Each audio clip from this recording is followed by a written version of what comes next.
Jimi Hendrix was the undisputed king of rock, a global icon who had reached a level of success most artists could only dream of. He had everything: fame, influence, and a legacy that was already set in stone. Yet, just 3 days before his death, he gave an interview that painted a completely different picture of his life. Instead of celebrating his achievements, Hendrix spoke with a strange, unsettling clarity about things he had never mentioned before. He seemed to be looking past the fame and into something much darker, describing a reality that was becoming increasingly difficult to navigate. It wasn't the talk of a man at the top of the world, but someone who had discovered something deeply troubling about the path he was on. But what did he reveal that was so disturbing? Why did his final message feel less like an interview and more like a warning? Join us as we look into the final words of Jimi Hendrix. The one-string ukulele. Why a piece of garbage became Jimi Hendrix's greatest treasure. Jimi Hendrix was a rock legend who changed everything, but before the fame, he was just a kid in Seattle, clutching a broomstick like a guitar. It's a sad image, a boy standing in his elementary school hallway, strumming the air because the music in his head was already louder than the world around him. His teachers thought it was a security blanket, and a social worker even begged the school to buy him a real guitar. She warned that without one, he might be scarred for life. But the school said no, and his father, Al, wouldn't buy him one either. Jimi was left in a silence that he had to fill with his own imagination. This struggle started at home, in a family that was falling apart. Jimi's mother, Lucille, was only 17 when he was born, and her relationship with his father was a total mess. Jimi was often sent to live with relatives just to get away from the fighting. Eventually, his mother left for good, and he only saw her once in a while. But even in all that chaos, Jimi found a way to escape through the blues.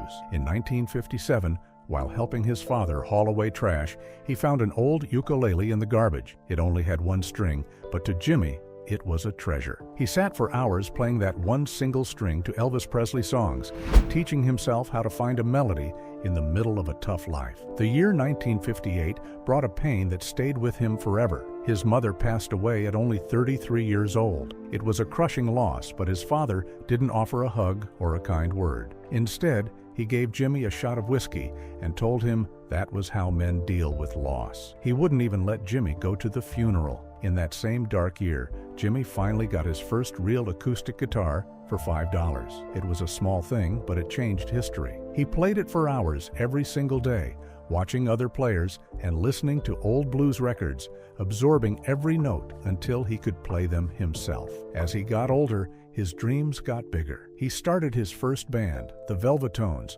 but there was a big problem. He was playing an acoustic guitar, and the rest of the band was so loud that nobody could hear him. He knew he needed to go electric. Finally, his father gave in and bought him a white electric guitar. Jimi was ready to show the world what he could do, but he was almost too good. At his very first gig, he was actually fired in the middle of the show just for showing off on stage. He was already playing the future, and the people around him just weren't ready for it yet. But just as he was finding his sound, Jimi got into some serious trouble. Before he was 19, the police caught him twice in stolen cars. The judge gave him a tough choice: go to prison or join the Army. Jimi chose the Army. He became a paratrooper in the famous 101st Airborne, but he didn't care about being a soldier. All he cared about was his guitar. He begged his father to send his red guitar to the military base, and once it arrived, he wouldn't put it down. He spent so much time playing that the other soldiers started to pick on him. They even hid his guitar just to make him beg for it back. While he was in the Army, something happened that changed his life. A fellow soldier named Billy Cox heard Jimi playing and was blown away. He said the sound was like a mix of old blues and classical music. They started a band and played at clubs on the base, but Jimi's heart just wasn't in the military. He was caught sleeping on the job and ignored his orders. Finally, the Army gave up on him and let him go, saying he would never be a good soldier. Jimi told people he left because he broke his ankle during a parachute jump, but the truth was simpler. He was meant to be a rock star, not a soldier. He walked away with nothing but his guitar and a sound that would soon change the world forever. But while the discipline of the military couldn't contain him, the restless energy of the Southern music scene provided the perfect training ground for his revolution. Jimi wasn't content to just play the notes. He wanted to command them, trading the rigid life of a paratrooper for a restless journey through the heart of American rhythm and blues. The electric legend, from the Chitlin Circuit to Woodstock. By September 1962, Jimi was finally free from the Army. He reunited with his old friend Billy Cox, and they headed to Tennessee to start a band called the King Casuals. This was where Jimi's stage show started to get wild. He saw other guitarists playing with their teeth, and not wanting to be outdone, he learned how to do it himself. He later joked that in Tennessee, you had to play with your teeth, or you might get shot, leaving a trail of broken teeth all over the stage. It was dangerous, it was loud, and it was exactly where he needed to be. The band eventually moved to Nashville, the heart of the R&B scene. For the next 2 years, Jimi traveled what people called the Chitlin Circuit. These were small, tough venues throughout the South. He wasn't the star yet. He was a hired hand, playing guitar behind legends like Sam Cooke and Ike and Tina Turner. He was learning how to be a professional, but he was also getting restless. He was tired of following the rules of other band leaders. He wanted to do things his own way. In 1964, Jimi took a leap of faith and moved to Harlem in New York City. He was broke, but determined. He met a woman named Faye, who gave him a place to stay and encouraged his music. Things started looking up when he won first prize at the famous Apollo Theater Amateur Contest. Soon after, he landed a job with the Isley Brothers. He even recorded a song called Testify with them, but it didn't become a hit. Still, it was the first time his guitar playing was captured on a record, and people were starting to notice that this kid was different. Jimi spent 1964 and 1965 bouncing from one band to another. He played for Little Richard, but the two of them clashed constantly. Little Richard didn't like Jimi's flashy clothes or his wild movements on stage. Jimi was even fired by Richard's brother for being late and showing off too much. He then joined Curtis Knight and the Squires, where he signed some messy contracts that would cause him legal headaches later on. But through all the drama, he was developing a sound that no one had ever heard before, a mix of blues, soul, and something totally alien. By 1966, Jimi moved to Greenwich Village in New York, a place where artists were free to be weird. He started his own band called Jimi James and the Blue Flames. It was here that he was spotted by Chas Chandler, the bass player for a big British band called the Animals. Chas knew he had found a superstar. He convinced Jimi to fly to London, promising to make him a legend. In London, they formed the Jimi Hendrix Experience with 2 British musicians, Noel Redding and Mitch Mitchell. Suddenly, Jimi was the talk of the town. Rock royalty like the Beatles, the Rolling Stones, and Eric Clapton would show up just to watch him play. He wasn't just a guitarist, he was a force of nature. In 1967, his first single, Hey Joe,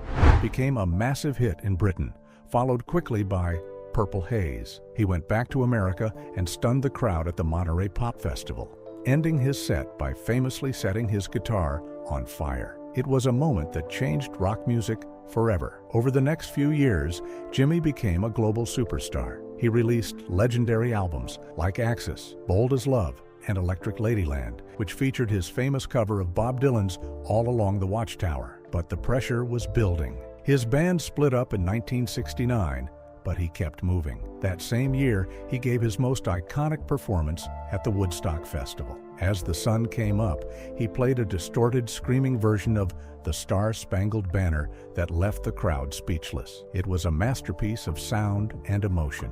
Towards the end of 1969, Jimi formed a new group called the Band of Gypsies with his old Army friend Billy Cox. He even built his own recording studio, Electric Lady, in New York, so he could experiment with new sounds whenever he wanted. He was working on a new project called First Rays of the New Rising Sun, trying to reach a new level of music. But as we saw from those final haunting interviews, the weight of the world was catching up to him. Jimi Hendrix was a man who had reached the stars, but the journey had taken everything he had left to give. But while his fingers were busy rewiring the DNA of rock and roll, it was the people behind the curtain who kept him grounded enough to fly. Behind every legendary riff and every smashed guitar was a story of love, loyalty, and the women who saw the genius in Jimi long before the rest of the world caught his spark. The women behind the legend. Jimi Hendrix only lived to be 27, but he packed several lifetimes of mystery into those few years. While the world focused on his fingers flying across the guitar strings, there was a whole other side to him,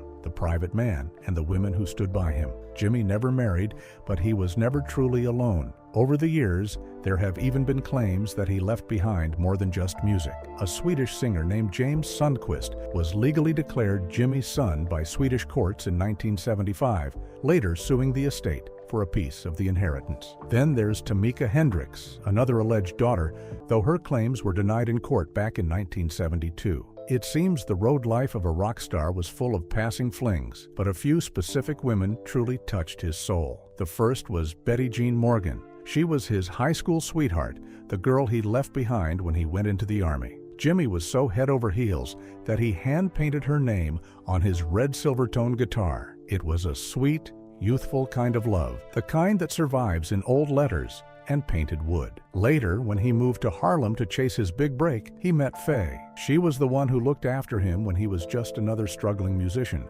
providing the shelter and encouragement he needed to keep going before the world knew his name. But as Jimmy's star began to rise, the women in his life became his biggest champions. Take Linda Keith, for example. She was a former girlfriend of Keith Richards from the Rolling Stones, and the moment she saw Jimmy play, she knew he was a genius. She didn't just date him, she made it her mission to get him noticed. She famously said she was determined to make sure he got a record deal and blew everybody's mind. Without Linda's belief in him, the Hendrix we know today might never have made it to the big stage. Then came the woman who many consider the true love of his life, Kathy Etchingham. They met on the very first night Jimmy arrived in London in 1966. For 2.5 years, they shared a flat in Mayfair, and it was surprisingly domestic. While the world saw a wild rock god, Kathy saw a gentle man who liked to play Monopoly and Risk. She was his muse too. One night, they had an argument over her cooking,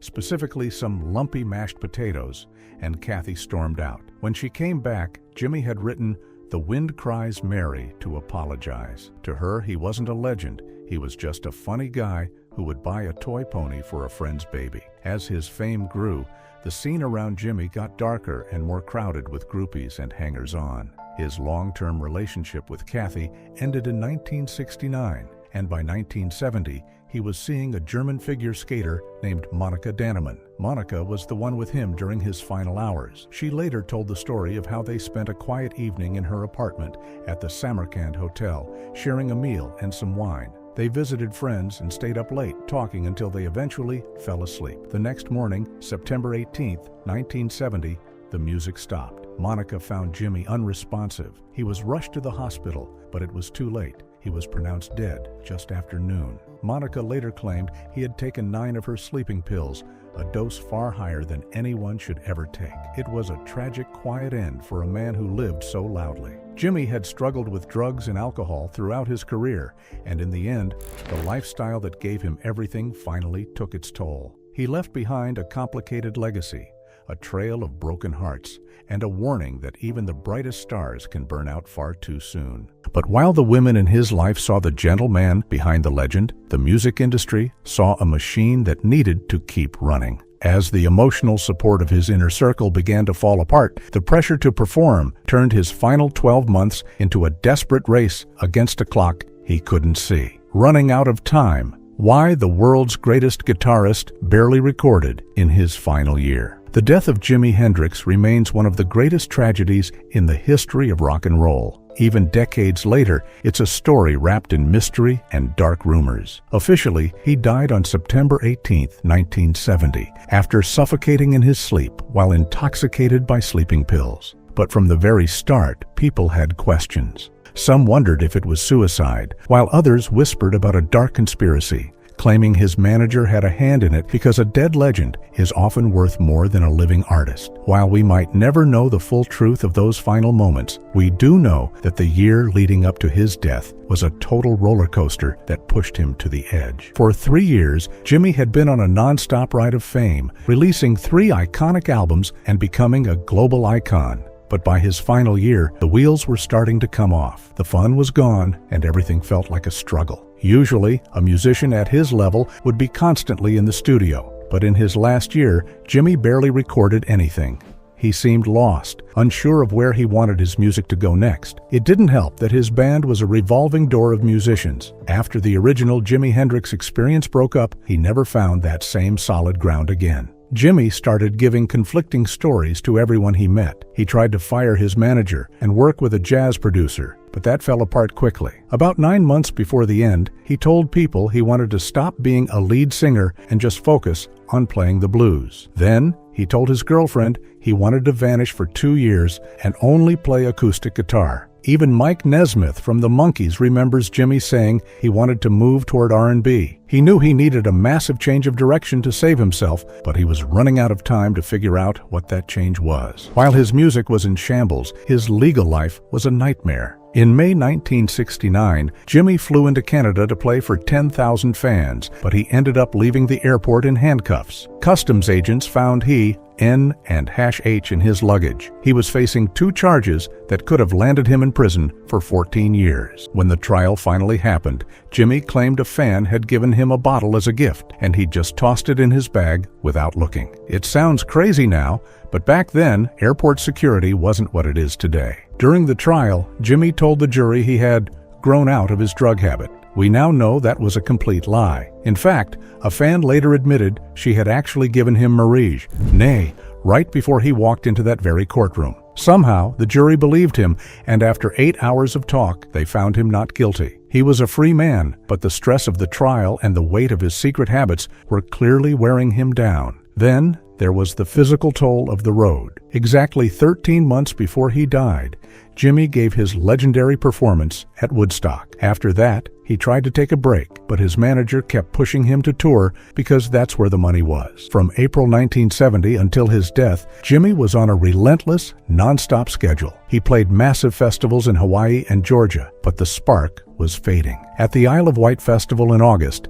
things started to go wrong. There was radio interference during his songs, and the crowd didn't want to hear his new ideas. They just wanted the old hits. The real breaking point came in September 1969 at a festival in West Germany. It was a total disaster. Biker gangs were robbing fans, a stagehand was actually shot while Jimi was performing, and the violence got so bad that Jimi had to flee the stage for his own safety. It was a long way from the love and peace he used to preach. Less than 48 hours after a final quiet jam session at a London jazz club, the journey was over. Jimi Hendrix was gone, leaving the world to wonder if he was a man who had simply run out of time, or a man who had seen too much of the dark side of the dream. But even for a rock star whose life was already a blur of chaos, the final 12 months held secrets that felt more like a crime thriller than a concert tour. While the music industry was squeezing him for every last dime, a shadowy underworld was closing in, leading to a bizarre disappearance that blurred the lines between a drug-fueled haze and a targeted hit. The high-speed kidnapping. Why Jimi Hendrix didn't even realize he'd been abducted. Exactly a year before he died, just as the dust from Woodstock was settling,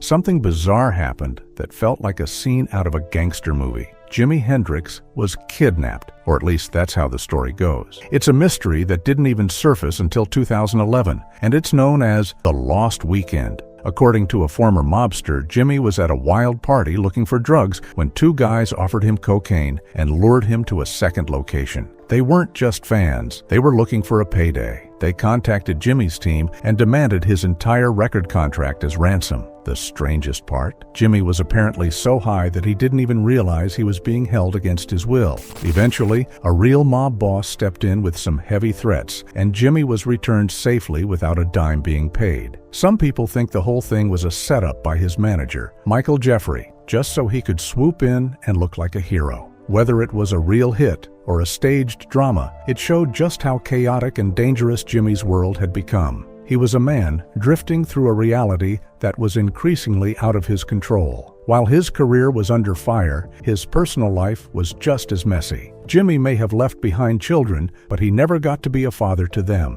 There was Tamika James, born in 1967. Her mother, Diane Carpenter, was only 16 and didn't even tell Jimi about the baby until months later. For the last year of his life, Jimi was being pushed to take a paternity test. He even met with his lawyer to discuss it just 3 days before he died, but the clock ran out before the needle ever hit his arm. Then there was James Sundquist in Sweden. A Swedish court later ruled that Jimi was his father, but because no DNA test was ever done, the U.S. courts didn't recognize it. Jimi died before the boy was even a year old, never having held his son. In that final year, Jimi wasn't just juggling lawsuits, he was juggling a dizzying number of girlfriends. He was living at a frantic pace, surrounding himself with women like Kirsten Nefer, Devin Wilson, and Carmen Barrero. He seemed to be searching for some kind of stability, but he was doing it in the most unstable way possible. In a strange, desperate move, he actually proposed to at least 3 different women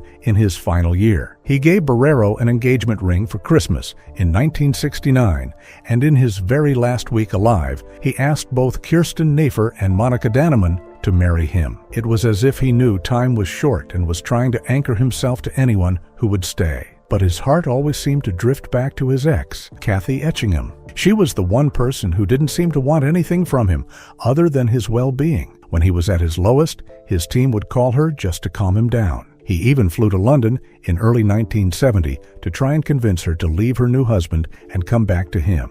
On the very day he died, he reached out to her one last time, inviting her to his hotel. She never showed up. You have to wonder how history might have changed if she had walked through that door. By the end, the pressure was carving lines into his soul. The stress gave him ulcers and a hair-triggered temper. He was drinking heavily and using drugs to numb the pain of a world that wouldn't stop asking for more. On his last Christmas in 1969, a night that started with expensive gifts and celebration turned into a nightmare. He became violent with his girlfriend, Carmen Barrero, eventually hitting her with a bottle so hard she had to be rushed to the emergency room. It wasn't the Jimi the world knew, it was a man who was physically and mentally falling apart. The public finally saw the mask slip a month later at Madison Square Garden. It was 3 a.m. by the time Jimi hit the stage for a benefit concert. He was clearly under the influence of something heavy. After struggling through 2 songs, he started muttering gibberish to the crowd, then simply sat down in front of his amp and stopped playing.